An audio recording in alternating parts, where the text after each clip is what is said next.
Salut, moi c'est Guillaume, je suis gay et j'ai été très longtemps sexuellement bloqué. Ce podcast, c'est comme un guide. Chaque épisode t'aide à sortir du non-dit, à entendre tes désirs et donne des conseils pratiques pour ta vie sexuelle ou amoureuse. J'essaie de vivre de ce podcast, alors si tu aimes mon contenu, fais un don. Tape bit.ly/comment devenir dans ton navigateur. Tu auras aussi mon Instagram pour voir ma petite tête et les infos pour venir à une rencontre entre auditeurs dans ta ville. À la toute fin de cet épisode, je t'en dis plus sur les coulisses du podcast et comment la communauté des auditeurs peut t'aider. Allez, place à ton épisode, bonne écoute. Lénie, bien vu. Lénie. Bienvenue sur la partie 2 de ton témoignage. Il y a des gens, des auditeurs qui tombent sur les épisodes dès qu'ils les écoutent pas dans l'ordre. Ils ont le droit, mais je suis toujours un peu... Alors, qu'est-ce qu'on doit dire pour si tu veux écouter cet épisode sans avoir écouté l'épisode précédent? Tu es une belle personne. Okay. Tu me dis ça à moi ou... Oui. Ah, merci. Non.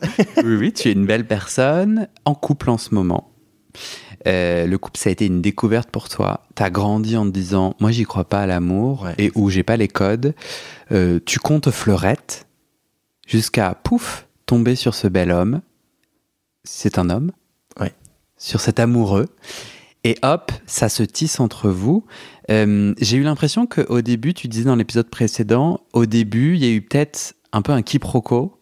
C'est ça? Toi, t'étais là, moi, je cherche un sex friend. Ouais. Lui a dit, moi, plutôt pas. Ouais, il était...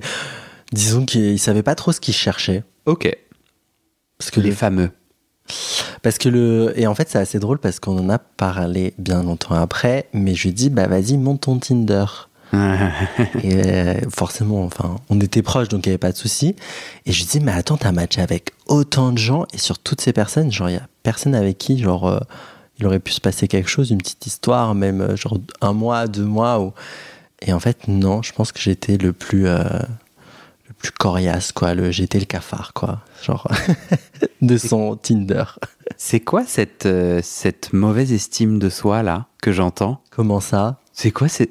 Non, parce que... T'as vu comment tu... Non. C'est quoi cette affaire? Non. Je suis le cafard coriace. Non, dans le sens où... Non, je dis ça... Non. Je dis ça dans le sens où moi, je lui disais, mais pourquoi, toi, tu t'as pas insisté? Et en fait, j'ai l'impression que... T'as pas insisté? Fais-moi ta phrase. Qu'il a pas insisté... Enfin, pas qu'il a pas insisté, mais qu'avec autant de gens, je sais pas, ça s'est pas forcément bien passé. Enfin, moi, j'ai... Et alors, ouais, pourquoi cette question? Parce que, enfin, moi, j'avoue... Enfin, j'ai l'impression que... En fait, ça peut bien se passer avec beaucoup de personnes. C'est juste, est-ce que les gens prennent le temps ou pas de se découvrir? Et je trouve que sur les applis, en fait, moi, c'est ce que je ressentais, c'est qu'il y avait tout de suite ce truc en mode, genre, on passe à autre chose. Et en fait, on cherche pas vraiment à se découvrir. Et en fait, moi, quand j'ai pas eu énormément de matchs, dans le sens où, quand j'en avais, j'essayais de capitaliser. Je me dis, tiens, lui, il a l'air intéressant. Et je cherchais pas à avoir à matcher tout Paris, mais plus à me dire, ok, j'ai matché, je sais pas, 50 personnes, sur les 50, on va voir qu'est-ce qui va être avec qui ça pourrait vraiment marcher, au lieu d'être sur 3 applis. Enfin, j'ai pas envie d'être dans le jugement en disant ça, hein, mais c'est plus de dire, ok, prenons le temps de connaître les personnes avec qui on a matché, parce que ça se trouve, dans les 50, il y a une personne qui avait super, en fait. Il t'a répondu quoi, du coup?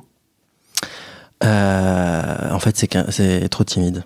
Genre trop timide, et en fait, il fait trop la star. Dans le sens où fallait que ça soit les autres qui fassent le travail, j'ai l'impression. C'est ce que j'ai fait, en fait. C'est pour ça que je dis que j'ai été un peu le cafard, parce que j'ai insisté, alors que...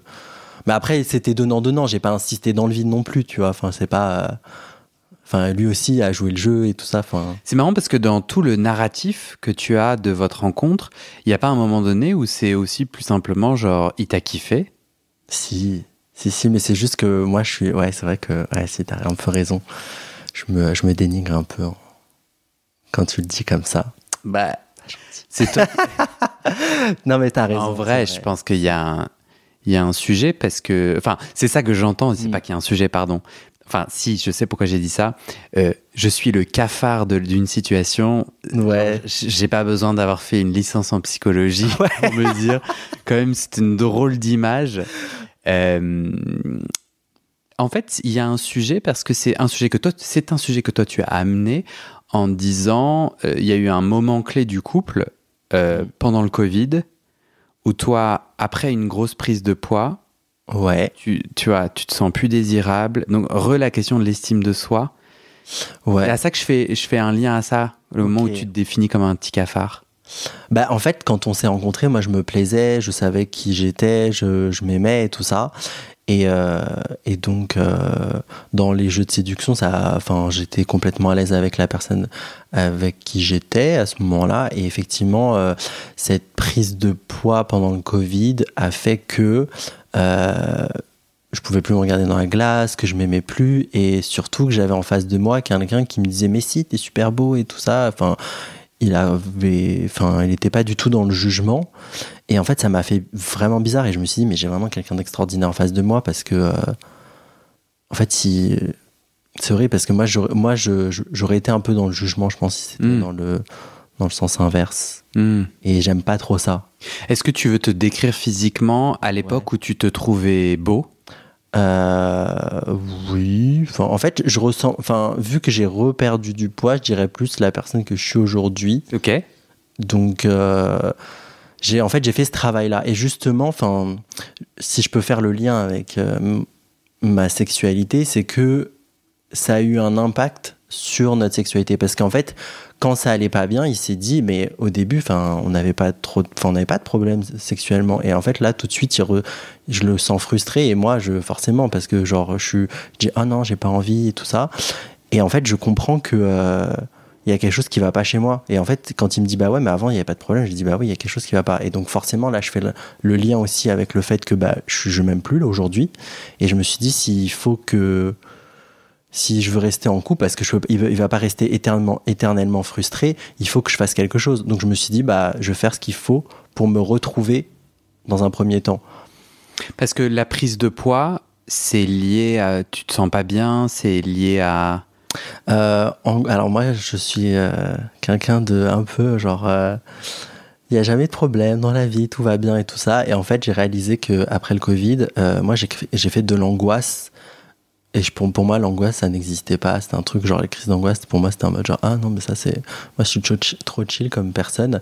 Et au moment où ils nous disent, vous pouvez sortir de chez vous, là, je commence à avoir des crises d'angoisse. Donc déjà, je fais des tests et tout, on me dit non, c'est pas du tout le Covid. Et une nana, une médecin me dit, c'est psychique.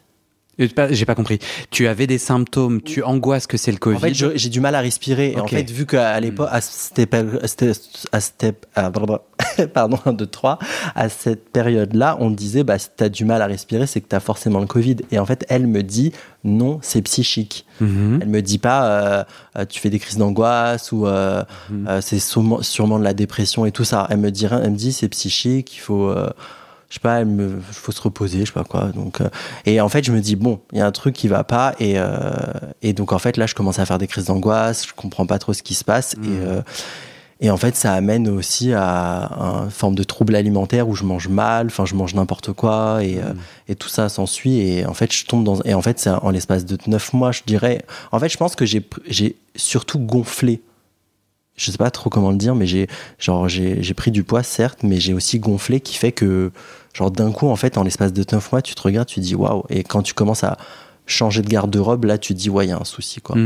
Enfin, j'ai pas envie de.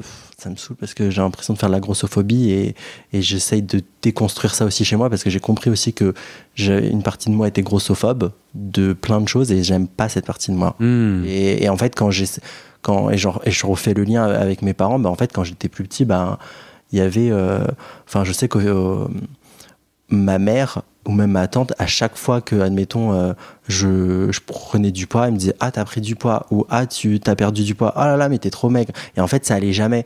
Et en fait, des fois, je me disais « Mais elles ont rien à me dire. » Et en fait, tout ce qu'elles ont à me dire, c'était de me critiquer sur mon physique.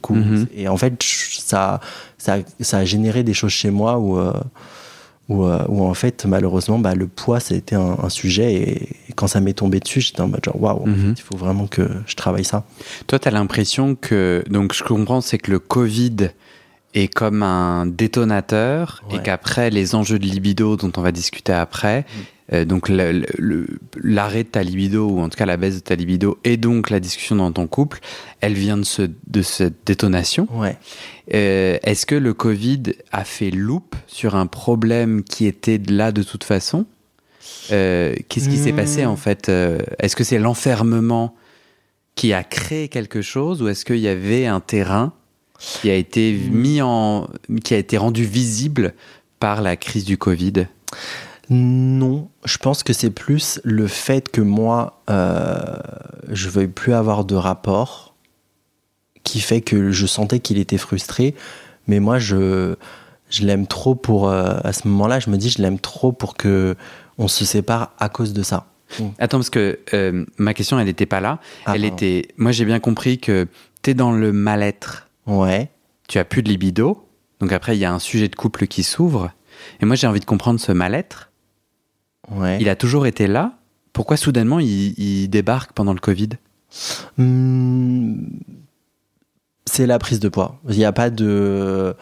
Parce qu'au final, en fait, je pense que je me reconnaissais plus. Et en fait, quand notre corps, il change, enfin, en tout cas pour moi, quand mon corps, je l'ai vu changer, je me suis dit qu'en fait, c'était pas moi. Mais au final, je me suis toujours apprécié auparavant. Il n'y a pas eu de... Pour moi, la prise de poids, c'est un symptôme et j'essaie de comprendre la cause. Ok. Ben, j'ai pas, Tu sais pas? j'ai pas la réponse. Ouais. Tu sais pas pourquoi soudainement tu n'as plus été en lien avec ton alimentation comme avant? Bah, le fait de rester... En fait, je pense qu'avant, j'étais quand même assez actif. Je bougeais beaucoup. Bah, après, effectivement, bah, du jour au lendemain... je pense que ça a été des périodes de stress et l'angoisse, ça fait que... Mais j'ai pas la sensation... De ce que je comprends dans ta question, c'est... Il n'y a pas quelque chose, une partie de moi que j'aimais pas, qui a ressurgi pendant Enfin, avec cette situation, non. Je dirais pas... C'est soudain, quoi. Ouais. Est-ce que tu peux me décrire le sexe en couple que vous avez au début de votre relation avant Covid? Donc vous vous rencontrez en 2019 Ouais. et on se tape le Covid en mars 2020, quoi. Donc vous avez 1 an de rapport sexuel. Ouais, ouais, c'est ça. À la louche, quoi. Ouais. Ouais. Moi, je me rappelle, dans l'épisode précédent, dans notre intro, quand on a préparé cet entretien, tu m'as dit « j'ai une libido de conquête ». Je suis tout à fait comme toi. Donc, c'est-à-dire, t'es excité et le désir est... Ouais, au début. Il y a ces trucs qu'on connaît pas, tu découvres, et ça, c'est génial. Et donc, effectivement, on était là-dedans. Toi, cette libido de conquête, ça dure 1 an. Ça peut durer 12 mois. Ouais. Ok. C'était, ça peut même durer moins, hein, mais ouais, j'étais un peu là-dedans. Et effectivement, et j'ai même la sensation que le fait d'avoir pris du poids, c'était comme un peu une excuse pour dire, pour être dans ce truc de monotone où non, plus trop envie, quoi, là, maintenant. Mm-hmm. Et ça, là, je réalise ça à l'instant. Mm-hmm. Et donc oui, j'étais là-dedans parce que avec la sphère un peu dating, j'étais, je devais rien à personne, donc c'était plutôt pratique, quoi. Enfin, mais quand on est en couple et que lui, on parle du fait qu'on est exclusif, non, oui, c'est ça, exclusif. C'est tellement dur que tu n'arrives pas à retrouver le mot. Et, qui a posé la question de l'exclusivité? Ce qui est drôle, c'est que c'est moi. C'est moi qui ai dit qu'est-ce qu'on fait et tout. Il m'a dit ok. Et je dis ok, on est en couple. Moi je lui dis que j'irai pas voir d'autres personnes parce que j'aurais pas l'énergie. Et il me dit d'accord. Ok, let's go. Donc au final c'est moi. C'est trop bizarre. On est à combien de mois de la relation quand tu lui dis ça? Je dirais 3-4 mois. Ok. Mais parce que moi j'ai interprété, et c'est ça mon erreur, c'est que j'ai interprété pour lui. Je vais pas vraiment poser la question. En fait, on en a discuté et moi j'ai dit vas-y, soyons exclusifs. Il m'a dit ok, mais je vais pas te demander toi qu'est-ce que tu veux. Et c'est parce que ça, on en a parlé bien longtemps après. Il m'a dit non, mais je suis sûr on aurait pu être sex friend à cette époque-là et ça aurait bien marché aussi. Mais c'est juste moi il m'a dit ok. Enfin, après effectivement, en fait, on était dans une période, parce qu'il faut pas oublier, c'est que on était dans une période de gilets jaunes. grève des transports. Après, on a enchaîné le Covid. Donc, en fait, voir des gens, c'était. Enfin, déjà, nous voir, c'était un peu une mission. Parce que, là, on parle de questions logistiques, en fait. Ouais, mais c'est vrai, parce que donc toi, tu es en région parisienne. Ouais. Et lui, il habite. Lui aussi. Il habitait dans le 77. Et donc, en fait, grève de transport, bah, lui, à part sa voiture, c'était compliqué, quoi. Enfin, pour se voir, ça devenait un peu une mission. Et même quand tu. Enfin, je sais pas, non. Et puis, le fait que. On se parle et que ça se passe bien, moi, j'avais pas envie d'aller voir ailleurs. Et donc, c'est vrai, pour ça, on a parlé d'exclusivité. Alors, on n'en a pas parlé, apparemment, c'est toi qui en as parlé. Oui, c'est vrai. Et moi, j'ai l'intuition que... Donc moi, je fais l'histoire où tu as dit dans le premier épisode, je me voyais pas aimer, je savais pas comment aimer, l'amour n'existe pas. En fait, au fond de toi, tu as un petit être qui aime et qui veut être aimé. Ça, c'est une invention, tu vas me dire ce que tu en penses. Et qu'en fait, là, tu rencontres quelqu'un et tu te dis « Ouh, oui ».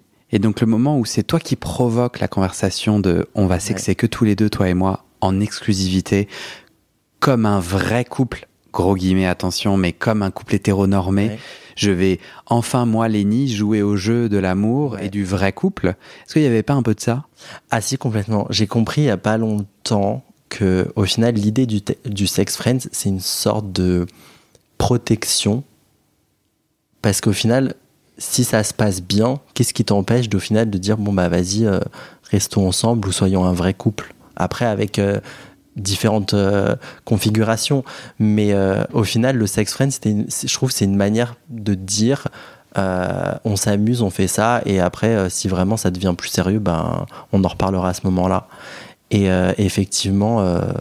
Je pense qu'au fond de moi, j'avais vraiment envie de vivre ça. Et moi, je pensais que ça allait super bien se passer, que je serais un super mec avec qui être en couple et tout. Au final, pas du tout. Et donc, parce que forcément, je découvre que j'ai pas les codes, que en fait, envoyer des messages, dire je pense à toi, tout ça. Enfin, quelque part, le sex friend, c'est reculer pour mieux enculer. Voilà, j'avais juste... Je te remercie de rire. T'es vraiment très sympa de rire comme ça. Non, mais c'est... Sachant que la sexualité n'a pas besoin d'être centrée sur la pénétration. C'était juste, je voulais juste vraiment faire un jeu de mots. Non, mais elle est pas mal en plus, c'est drôle. Ouais, mais c'est... Moi, je suis tout à fait comme toi. Hein. J'ai peur de l'engagement, j'ai peur quand... Parce que tout engagement un peu d'ailleurs, aujourd'hui, tu dis que tu es en couple, que tu as un copain, mais que vous êtes en couple ouvert. Ouais. Et toi... qu'est-ce qui fait que vous n'êtes pas exclusif au final, par exemple ? Est-ce que c'est une volonté ? Ouais. Ah bah oui. Non, mais je veux dire, est-ce que c'est plus en mode j'ai envie de continuer à m'amuser, d'explorer, ou c'est vraiment parce que au final nous on était exclusifs parce que c'était il y avait un côté logistique et parler avec plusieurs personnes en même temps, ça demande aussi du temps et de l'énergie. Donc est-ce que toi au final, pour toi, est-ce qu'il n'y a pas ce côté, je sais pas, est-ce que c'est plus, j'ai envie d'aller voir d'autres gens, ou c'est parce que j'ai l'impression quand t'es avec une personne, je m'exprime mal. En fait, je suis curieux de savoir si t'es en couple ouvert parce que t'as envie d'explorer ailleurs, ou est-ce que parce que c'est ton copain, la personne avec qui t'es, elle est. Elle m'a pas laissé le choix. Ouais, voilà. Ouais. Pour moi, le choix du couple ouvert, c'est un beau choix réfléchi issu d'une réflexion sur le sexe et l'amour. Ok. Tu vois ? Ouais. Donc c'est pas du tout subi, c'est pas du tout... Après, moi j'ai pas un master en couple ouvert, hein. Je pense que j'ai ma première année de licence. J'ai Ouais, tu vois, j'ai eu mes premiers oraux. Ok. Mais j'ai encore pas beaucoup de chemin à parcourir. Et ouais, moi je crois que ça tilte un peu quand tu dis viens, on est en couple exclusif, parce que j'ai pas l'énergie de discuter avec d'autres mecs. Ouais. Je peux te dire que si on était en couple, toi et moi ensemble, je t'aurais dit hein. Du coup c'est bon, tu vois, non, c'est... Oui, j'entends que, en effet, les transports et en fait, parce qu'on est écouté partout dans le monde, donc en région parisienne, Ça dépend sur quel RER ou train interrégional t'es et tout, mais il y en a, franchement, ça peut être vraiment une galère. Et soudainement, un rencard, c'est 3 à 4 heures de transport aller-retour. Bon, un peu moins quand même, mais...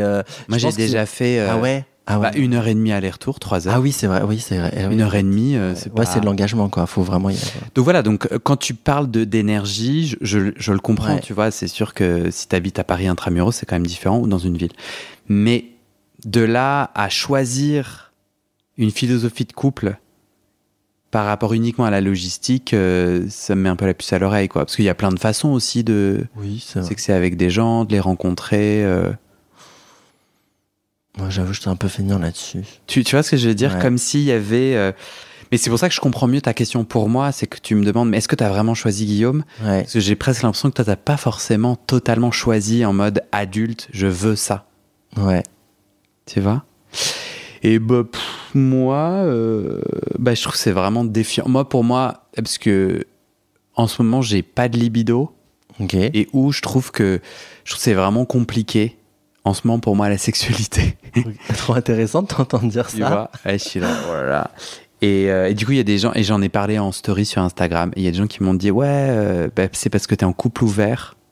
Du coup, t'as plus de désir pour ton mec ou t'as plus de libido parce qu'il y a tellement de possibilités. Tu vois, il y avait un peu ce jugement-là sur si t'es en couple ouvert, alors pour moi, quand je prends un abonnement à la bibliothèque, c'est pas parce que il y a tellement de livres donc je lis pas. Si je ne lis pas, c'est pas parce que il y a beaucoup de livres à la bibliothèque.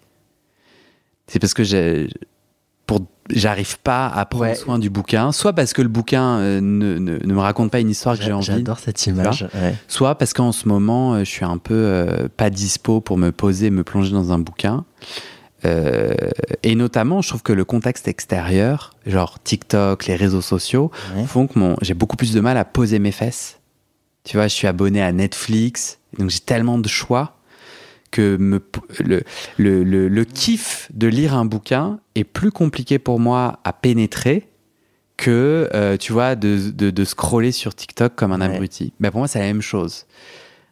Mon mec est un bouquin génial, mais c'est sûr qu'il y a un monde extérieur de surstimulation qui fait que quand moi, qui ai une libido de conquête, quand je connais bien le corps de quelqu'un ou qu'il y a une forme d'habitude, de sortir des terrains habituels et de se réinventer, de se re-rencontrer, c'est moins facile, entre guillemets, que de rencontrer quelqu'un que je connais pas, une nouvelle personne, tu vois, pour moi. Mais c'est beaucoup plus gratifiant, beaucoup plus inspirant, tu vois.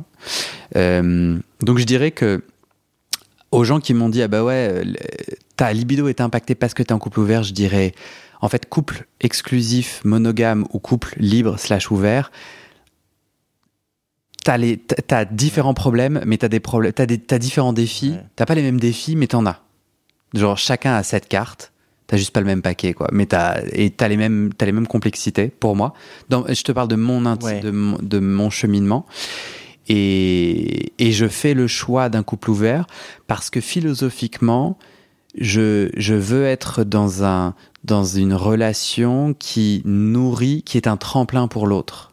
Je veux que notre relation, le nous, la somme de nos deux jeux, J-E-U et J-E, la somme de ces deux jeux fasse un nous de tremplin donc c'est pour ça que une autre image philosophiquement, si mon copain me disait moi je veux vivre au Pérou, je dirais mais vas-y, y a pas la relation suivra ou ne suivra pas, mais c'est trop triste. Et bien entendu, on peut peut-être voir comment moi je viens aussi au Pérou et j'entends que c'est une discussion de couple, mais pour moi, nos élans de vie peuvent pas être empêchés, nos rencontres, nos amours professionnels, personnels, culturels ne peuvent pas être empêchés par un couple. Je serais trop triste pour lui. Je suis complètement aligné avec toi, mais vraiment, et justement, c'est une des raisons pourquoi on a parlé de couple ouvert, parce que moi, je suis le premier mec de mon mec et je suis sa première fois. Et donc, forcément, je me suis dit, ce serait hypocrite, mais après, là je pensais un peu pour lui, mais je me suis dit ce serait hypocrite de dire que je serais le seul et l'unique. Mhm. Et donc une fois on parlait, j'ai dit mais tu sais, si tu veux on peut discuter du fait que moi je suis trop bien avec toi, mais si tu veux avoir d'autres aventures avec d'autres personnes, ça se trouve tu vas découvrir une sexualité différente avec d'autres personnes, rien que aussi le fait d'avoir entre guillemets essayé, parce que moi personnellement je trouverais ça hypocrite de juste dire en fait Il y a que moi. T'as répondu quoi? Il m'a dit, je me souviens plus exactement ce qu'il m'a dit, mais c'était quelque chose du genre ok, comme si l'idée avait comme si c'était ok, on y petite graine. Ouais, petite graine, voilà. Graine plantée. Voilà, ça, c'est avant ou après le déclic Covid? Je sais plus trop, je dirais avant. Ok. Toi, tu dis, on rentre dans le couple, j'ai pas les codes. Ah ouais, alors et ouais. Et mon mec me demande des choses qui sont usuelles. Ouais, alors ça, par exemple, ça, je voudrais bien en parler et donner, par exemple, j'ai une anecdote, c'est qu'une fois, justement, on est, je crois, en décembre, et en fait, on se dit qu'est-ce qu'on est. Cette histoire, je m'en suis pris plein la gueule à chaque fois. Mais pour moi, genre, je trouvais ça complètement normal. Donc, on parle et on dit, bon, vas-y, on est un couple et tout, et donc on est en mode genre trop bien et tout, on est ensemble, machin. Donc on est en couple de manière entre guillemets officielle, et en fait vient une semaine de je crois de grève de transport, un truc comme ça. Moi je fais du télétravail, je sors pas de chez moi, enfin bref, c'est un peu le bad mood, on va dire. Et en fait je ne le texte pas de la semaine, et en fait il me renvoie, et donc moi je lui envoie un message, je crois que ça devait être le samedi, et en fait lui il bouillonnait toute la semaine à dire mais quel connard, il ne m'envoie pas de message. Et moi je disais ah ouais, mais moi j'avais rien à raconter, donc en fait je peux envoyer de message. Mais lui était complètement outré que je lui envoie pas de message. Et moi et c'est pour ça que je dis j'avais pas les codes, parce que quand il me dit des fois ouais, j'aimerais bien des fois que tu m'envoies des messages pour me dire que tu penses à moi, et en fait moi ça a jamais été des codes, parce que moi si je pars du principe où je pense pas à toi sur le moment, ou même si je pense à toi, des fois j'ai envie de garder cette pensée pour moi. Si je vois un truc, ou je suis dans une boutique et je vois un truc qui pourrait grave bien t'aller, en fait j'ai pas envie de me dire ah tiens je vais t'envoyer une photo et dire est-ce que tu le veux. Je me dire je garde cette idée, me dire ça pourrait être un super cadeau pour je sais pas son anniv ou une autre occasion, ou j'en sais rien. Et en fait moi j'ai pas forcément ce déclic là. Et donc on en a parlé, il m'a dit, et donc là il me parle, il me dit ouais, donc forcément lui il est très frontal à ce moment-là, où il me dit ouais, si tu m'avais pas texté, à la fin de la semaine, donc dimanche, je crois, ou samedi, il me dit ça aurait été, on aurait coupé court quoi, c'est en mode genre c'est fini. Et moi dans ma tête je disais mais moi pas du tout en fait, c'est pas comme ça que je fonctionne. Si lui c'est sa première fois, pourquoi c'est lui qui sait mieux les codes d'un couple que toi? Ouais, c'est ça qui me choque. C'est ça qui me choque, parce que je pense, c'est mon analyse, je pense que le fait qu'il ait baigné dans une famille où on lui a donné de l'amour, où il était très affectif, je le vois avec ses parents et tout quand même, il est très proche de ses parents, je pense que il a les codes de l'amour, et donc il sait comment à peu près ça fonctionne. Je dis pas qu'il a tous les codes, mais en tout cas il comprend comment donner de l'affection et être dans l'écoute aussi, chose que moi je ne savais pas. Alors moi je sais que j'ai pas vraiment été dans l'écoute au début, ou il y a des choses, j'ai appris beaucoup de choses via lui, alors que c'est vrai que je me dis mais c'est ouf, parce qu'on n'est pas je veux dire, je suis sa première relation, donc comment il peut en savoir plus que moi? Et après, je me suis dit, est-ce que c'est le fait, c'est son éducation? Et je me suis dit, ouais, ça doit être ça. Ça se trouve, c'est autre chose, on en a... Moi, je trouve que le couple, moi, j'apprends énormément. C'est vraiment un espace trop cool d'apprentissage. Alors, trop cool. Je trouve que moi, ça me met face à mes plus grandes faiblesses, vulnérabilités. Mais j'ai l'impression, le fait que toi aussi, t'es pas forcément grandi je sais pas, est-ce que ce que tu disais que t'as grandi dans une famille où il y avait beaucoup de non-dits. Mais est-ce que, par exemple, est-ce que ta mère, elle te disait je t'aime, ou elle te prenait dans tes bras, est-ce qu'elle te donnait beaucoup d'amour? Parce que moi, j'ai pas la sensation d'avoir grandi avec ça. Ok.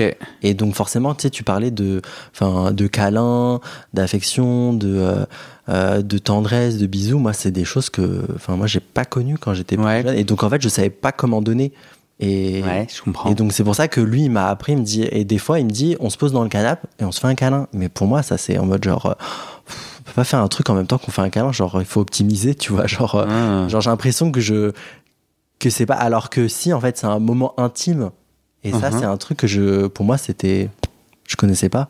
Et c'est chouette pour toi? Ouais, maintenant j'en demande. Je dis maintenant on fait un câlin. Ouais, super.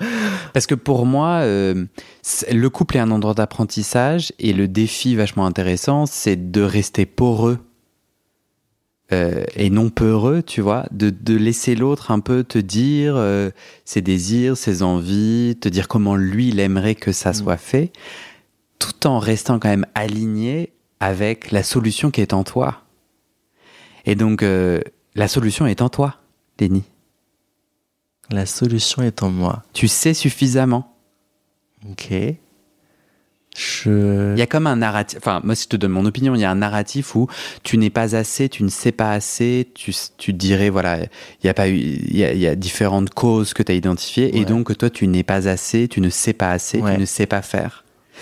Et bien entendu, j'imagine que tous les êtres humains, en tout cas je pense que tous les êtres humains ont tous à apprendre et tout, c'est une évidence. Mais moi je suis pas tout à fait d'accord avec toi, je pense qu'on sait au fond, et donc, par exemple, et que tu sais quand tu sais pas. Donc, par exemple, moi, mon mec me dit j'aimerais bien que tu m'envoies des textos en me disant que tu penses à moi. Alors, c'est mort. Hein. Alors, j'ai plein de choses à apprendre. Possiblement, il peut trouver quelqu'un qui lui offrira ça. Mais le moment où ça me stresse. Ah ouais? Moi, j'ai appris à le faire. L'exigence de textos. Alors, moi, je reçois 200 messages par jour. Excuse-nous. Non. Dans l'image. Non, mais comme n'importe qui a des emails et tout, et qui travaille, tu vois, tu reçois des WhatsApp, des emails, des machins, etc. Mais il s'avère que oui, moi je fais un métier où j'ai envie d'être connecté aux auditeurs. Et donc forcément, oui. Mais donc c'est pas du tout une souffrance.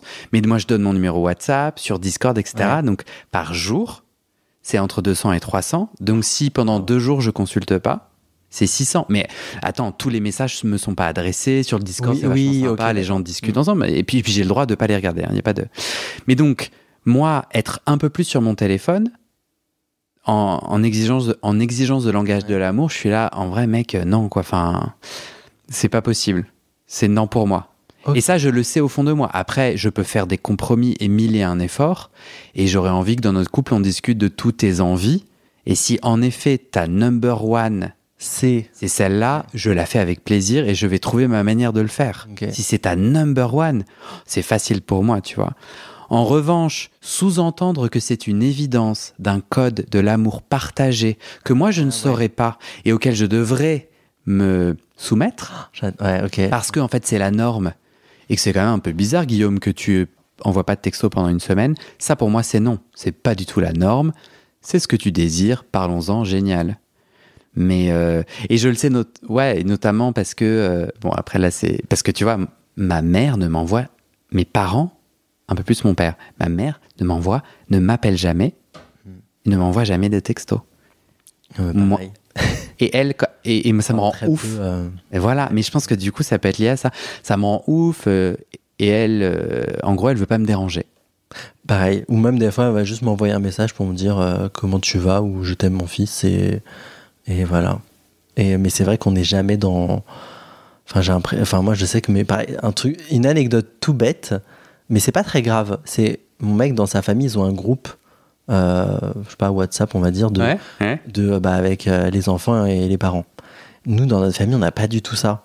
Et en fait, il y a toujours ce truc, ce que tu as dit, vraiment, genre de ne pas déranger. Aujourd'hui, on est tous des adultes, donc c'est un peu chacun fait sa vie et comme on dit, pas de nouvelles, bonne nouvelle. Et nous c'est un peu genre l'impression c'est le credo de la famille et effectivement ça a joué quand on m'a demandé quand il me demande je veux des messages, je dis mais moi je sais pas faire, donc effectivement ça m'a pris du temps. Aujourd'hui je sais le faire. Et t'es content. Parce que et ça me fait plaisir. Oui, en fait, c'est ça. C'est ça, rester poreux et à la fois aligné. C'est qu'après, qu'on m'apprenne à aimer d'une certaine manière, ça peut être chouette. Ça peut être un choix. Ce qui a été dur pour moi, c'est quand il m'a confronté, il m'a dit, mais en fait, tu vois, tu le fais avec telle personne. Parce que je connais des gens que, enfin, ça fait plus, enfin, on était en primaire ensemble et en fait, j'ai eu des relations très fortes avec des gens et en fait, je le faisais avec d'autres personnes et en fait, ils me prenaient en comparaison ces gens-là, ils me disaient, mais tu le fais. Donc en fait, c'est des choses que c'est pas impossible pour toi. C'est juste que c'est pas naturel avec moi. Et après, je lui disais, mais aussi, enfin, à ce moment-là, je lui dis, mais ça prend aussi du temps. Enfin, en l'espace de 6 mois, même 1 an, tu peux pas considérer que telle personne peut avoir autant d'impact que la personne qui fait 10 ans, qui fait partie de ta vie. En tout cas, moi, ce que je pense, c'est qu'il y a des codes singuliers. Tu vois, il y a des petits boutons dans chacun de nous où si tu m'appuies là, ça me met en grande joie. Et qu'en effet, c'est chouette de se les partager pour un peu que je comprenne ton tableau de bord, tu vois. Après, le sous-entendu qu'il y aurait un tableau de bord normal, il faudrait tout ce qu'on... Non, pas du tout. Moi, au contraire, tu vois, moi, si tu me décris des amoureux, des amoureuses qui ne s'écrivent jamais et qui se manquent, tu vois, se disent à vendredi prochain et ne se parlent pas jusqu'à vendredi prochain. Et quand elles se retrouvent, ces personnes, elles sont trop genre... Et moi, ça peut m'arriver, tu vois, quand justement on communique peu avec mon copain, quand on se retrouve et tout, moi je suis trop genre... Mais c'est marrant parce que raconte-moi tout. Moi, c'est ce que à un moment donné, je lui disais, et c'est pour ça que je l'ai un peu confronté parce qu'il avait comme une image du couple. Et par exemple, il y avait ce truc où je lui disais, mais moi, j'ai pas envie de te faire un compte rendu de ma journée. C'est le soir, c'est en mode alors ta journée machin. Et en fait, des fois, je lui disais peu de choses et je lui disais un truc. C'est moi, j'ai une notion du couple où j'ai envie de pouvoir te raconter des choses que je t'ai pas racontées, entre guillemets, dans l'immédiat. J'ai envie de pouvoir de vivre des choses que tu ne saches pas que j'ai fait ces choses-là et que je te dis, je t'en ai pas raconté, il y a 2 mois, j'ai fait ça et tout, c'était trop cool. Et en fait, je trouve que c'est important aussi de pouvoir vivre, d'être nous-mêmes et après de se redécouvrir parce que j'ai l'impression que quand on vit trop notre quotidien, à la fin, c'est un peu bizarre, mais si on se raconte tout directement comme ça sur on n'a plus rien à, j'ai l'impression après on n'a plus rien à ça épuise. On n'a plus rien à se raconter ou sinon on va juste faire que ressasser. Tu te souviens, non. Et en fait, j'aime pas ressasser, je trouve ça un peu ennuyant. Pour moi, c'est la partie où on sait. Tu sais, dans les codes de l'amour et ce qu'on essaie de construire, même quand on est débutant ou qu'on galère et tout, il y a des petites parties en nous d'intuition. À la fois, on est capable d'apprendre et de changer, et à la fois, il y a ces intuitions, on est là, ouais, mais moi, ça me tente pas, tu vois. Et tout l'enjeu, du coup, pour moi, c'est d'arriver à créer ça. Sur le sexe, entre vous, donc, sans que tu dévoiles des choses qui t'appartiennent pas, tu vois, c'est compliqué de parler de sexe en couple, mais toi, dans ton rapport à la sexualité, quand tu as commencé pour la première fois à sexer, c'était ta première relation monogame ? Non. C'était pas la première fois ? Non, c'était la deuxième. Ouais, donc t'avais déjà... c'est marrant. Ouais. Ok, t'avais déjà eu du... Et t'étais pas amoureux ? Non. Ok. Ça n'a pas duré très longtemps, mais... et en fait, j'ai compris que... j'avais vraiment besoin d'affection et que c'est quelque chose qui me convenait, mais c'était pas la bonne personne. Ouais, qui t'appuyait pas aux beaux endroits du tableau de bord. Voilà. Ok.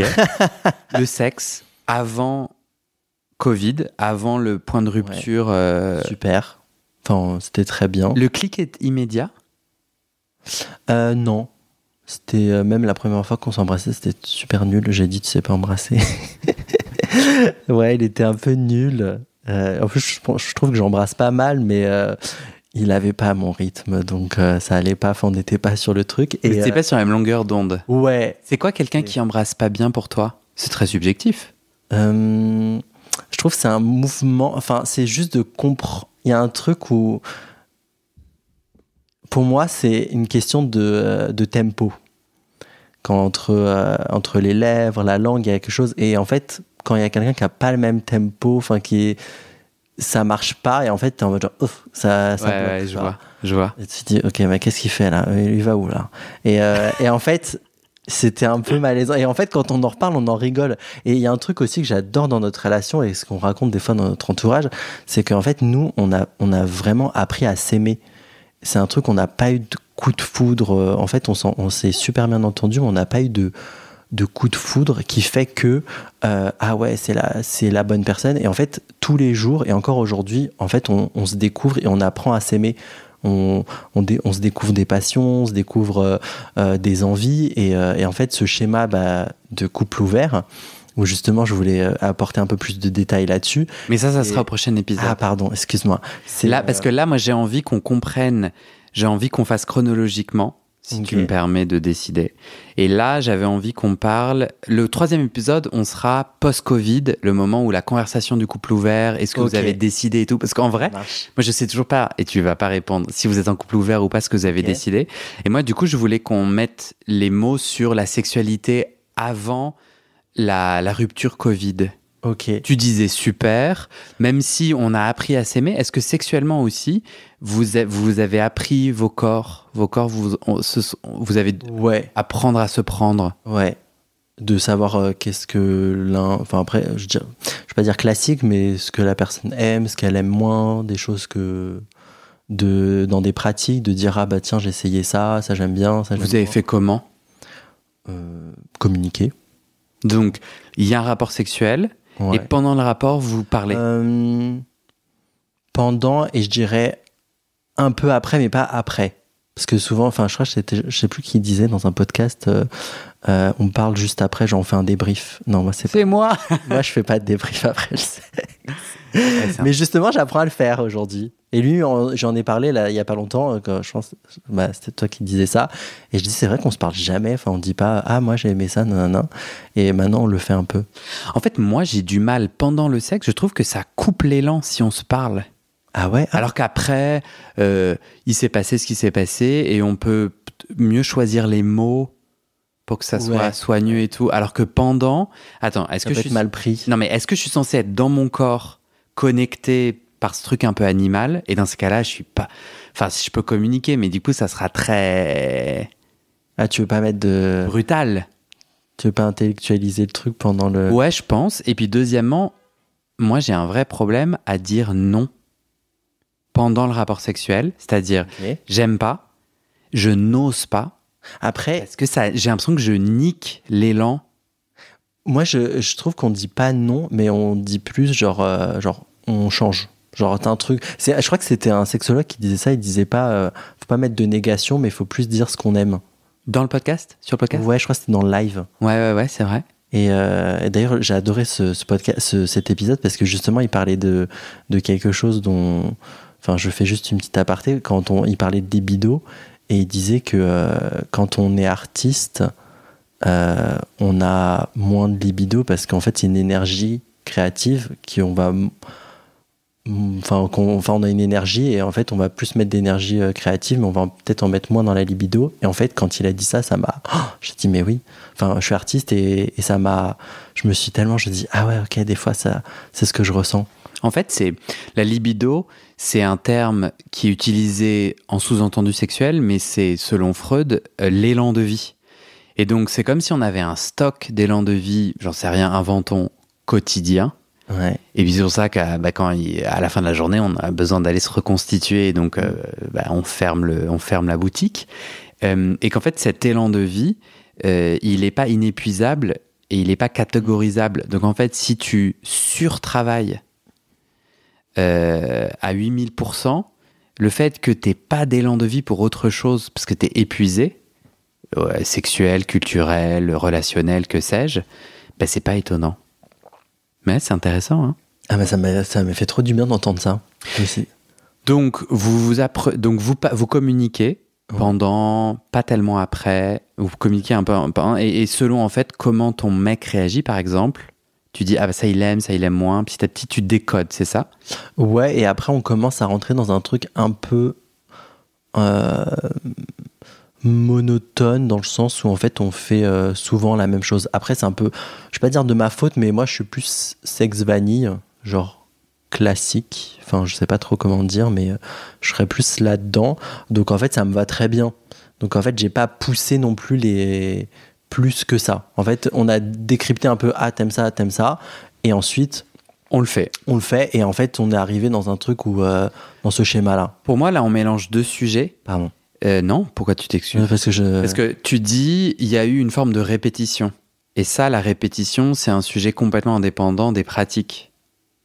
Ok. T'es d'accord ? En fait, tu peux avoir une sexualité vanille, où il n'y a jamais de répétition, où tout le monde surkiffe, versus... est-ce que toi, tu voulais plutôt dire que lui a des désirs hors vanille, c'est-à-dire moins traditionnels selon la vision hétéronormée ? Non, je dirais pas. Okay. Enfin, pas à ma connaissance en tout cas. Enfin, ça ne m'aurait pas verbalisé. Ce que je comprends, c'est que toi, vous faisiez toujours les mêmes positions et pratiques sexuelles, et ça vous allait à tous les deux, sauf que lui trouvait que c'était trop répétitif. Toi, t'étais OK avec la répétition. Je dirais pas que lui trouvait que c'est trop répétitif. Disons que c'est...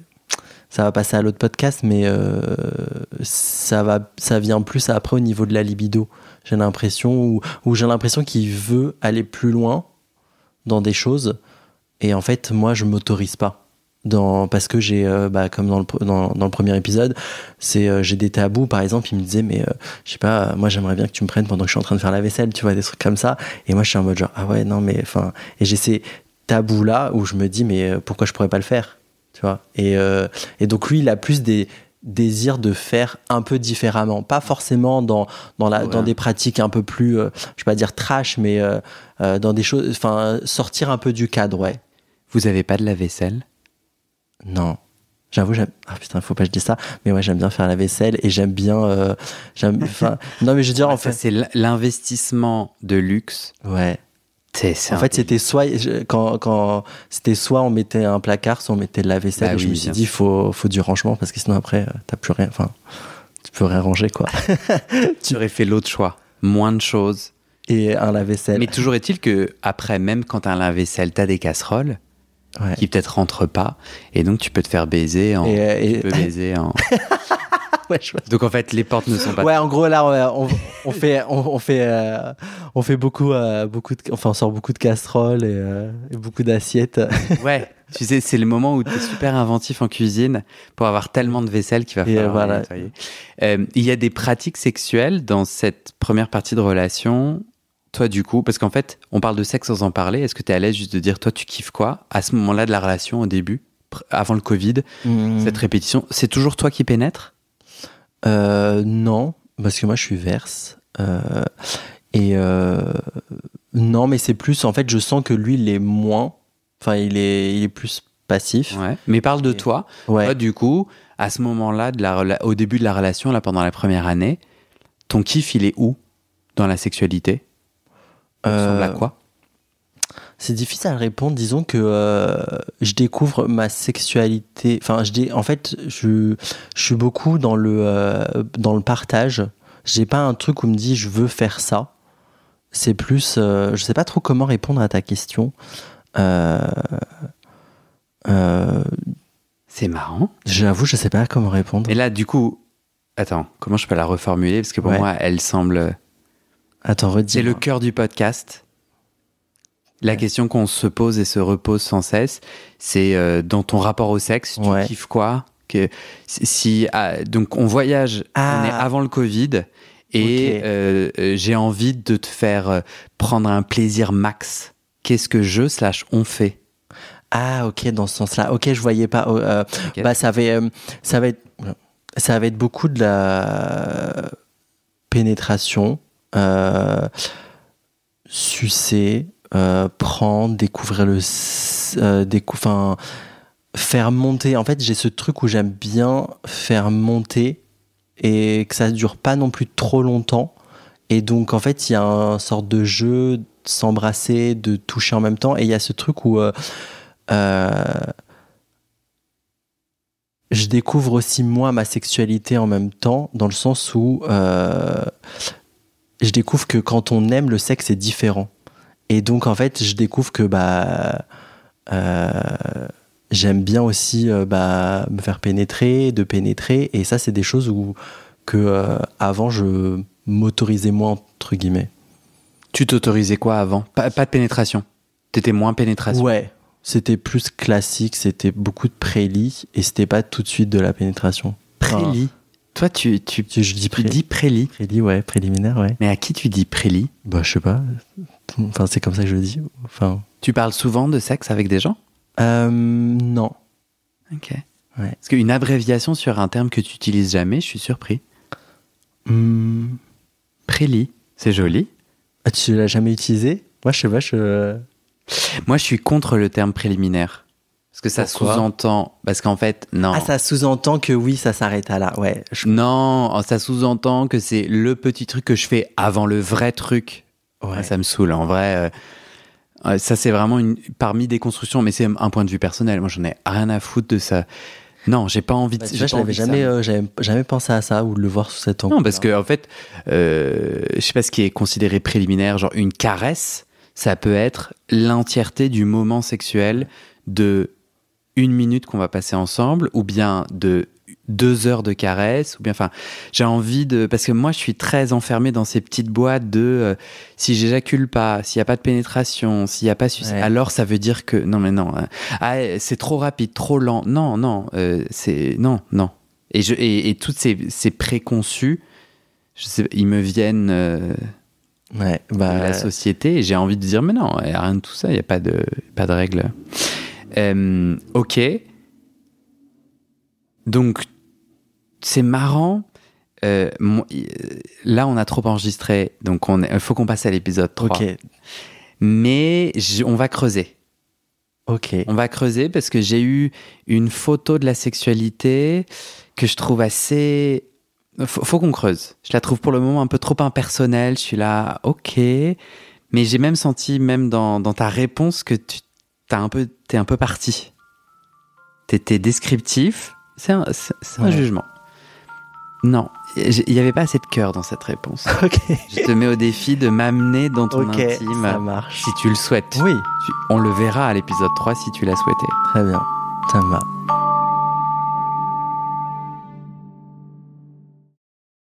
Et c'est la fin de cet épisode. Et maintenant, je te donne les dernières infos sur les coulisses du podcast et comment la communauté des auditeurs peut t'aider. Sur le site du podcast, tu trouveras notre annuaire collaboratif des soignants-soignantes gays ou queer-friendly. On se partage entre nous nos contacts des soignants avec lesquels on se sent safe, médecins généralistes, proctologues, psy, sexothérapeutes, etc., francophones et partout dans le monde. Mais d'abord, on doit parler sous. Ce podcast, c'est mon boulot à temps plus que plein et j'ai pris 2 décisions.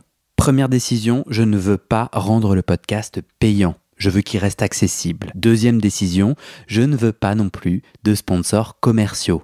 Vous vendre du lubrifiant ou des godes que j'utilise pas, non merci. Je limite mes sponsors à des assos ou aux services publics dont je porte déjà les messages de santé, mais bon, ça réduit beaucoup mes possibilités financières. Donc je dépends de vous, mes petits auditorices. Depuis 1 an, je cherche 400 auditeurs, auditrices qui peuvent me donner 5 € par mois pour que ça me fasse un gros SMIC, une sécurité financière minimum. Le pari est risqué, demander des sous pour un podcast gratuit dans une culture francophone qui n'a, il faut le dire, pas l'habitude de soutenir ses créatrices de contenu, c'est pas facile. On est 180 sur les 400. Je galère à faire décoller tout ça, alors si tu aimes mon contenu et que peut-être même ça t'aide, rejoins les 400 maintenant. Direction le site du podcast, tu vas pouvoir donner via ma plateforme de dons ou en direct avec mon RIB par mois ou en une fois pour un soutien annuel. D'ailleurs sur 1 an, ça fait 60 €, en gros le prix d'une séance de psy d'1 heure. Tu n'as pas de sous, t'inquiète, je comprends,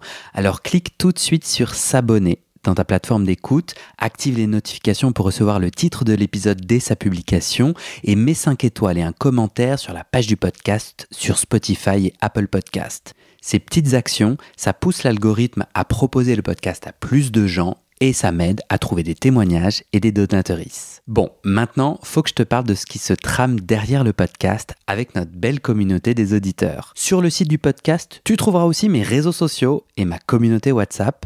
Je te montre ma petite tête, je te raconte les coulisses du podcast. Souvent, je pose des questions pour des futurs épisodes, je demande de l'aide ou toi. Tu peux aussi m'envoyer des messages, par exemple des messages d'amour pour me motiver, ça me fait très plaisir. Tu trouveras aussi sur ce site la communauté Discord du podcast. C'est là où les auditeurs peuvent parler entre eux, peuvent parler des épisodes, de culture et aussi de sexe et de leurs sujets intimes. sur le site. C'est aussi là que tu trouveras les infos pour organiser ou rejoindre une rencontre entre auditeurs ou un enregistrement live du podcast. Dans la communauté WhatsApp, il y a un groupe par ville. Des auditeurs y proposent des rencontres ou si je passe dans cette ville, moi je te mets un petit message, un petit coucou et on se voit. Et enfin, sur le site du podcast, tu trouveras le petit formulaire pour proposer ton témoignage. Comme je veux faire entendre la diversité de nos voix queer, en ce moment, je cherche particulièrement des jeunes qui ont entre 18 et 25 ans, ou au contraire, des hommes queer plus âgés, au-dessus de 60 ans. Je cherche aussi des hommes trans et queer, des hommes queer asexuels ou aromantiques, des hommes queer kinky, par exemple Puppy Handler, ou le kink des odeurs, et plus généralement, des hommes queer qui se sentent aujourd'hui très épanouis sexuellement et qui peuvent nous raconter ça. Mais bon, si tu ne corresponds à aucune de ces catégories, viens quand même proposer ton témoignage et sache que 90% des personnes que tu entends sur ce podcast m'ont dit avant ça « Oh, tu sais, je sais pas bien parler » ou « Moi, je pense que j'ai pas grand-chose à dire ». Donc, si tu sens l'envie de témoigner mais que tu doutes, c'est normal, viens, on s'en parle. Alors, va sur le site du podcast, tu tapes dans ton navigateur bit, c'est bit sans e.ly/comment devenir. Merci à toi et à très bientôt dans tes oreilles.